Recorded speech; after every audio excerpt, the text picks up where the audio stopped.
ისტორიულად იმპერიები და გაერთიანებები არ დანგრეულა გარე შეტევის გამო, არამედ შიდა, ლატენტური დაშლისა და სულიერი ფასეულობების ღვევის შედეგად.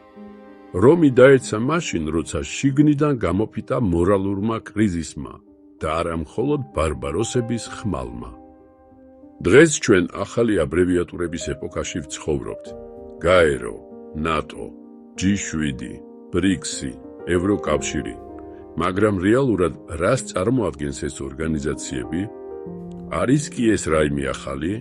თუ ჩვენ უბრალოდ ვუყურებთ ძველ სპექტაკლს ახალი დეკორაციებით? ვინ არის დღეს მსოფლიო პოლიციელი? ვინ განაგებს ხალხის ფულს? და სად იწერება კანონები, რომლებიც წესით ყველამ უნდა დაიცვას? დღეს ჩვენ გავხსნით ამ ორგანიზაციების ფარდას და დავსვათ მთავარ კითხვას. დგას სამყარო სამართალზე თუ ძალმომრევობაზე? ვიმყოფებით კულტურული აღმავლობის გზაზე თუ ცივილიზაციათა ყდომის ეპოქაში?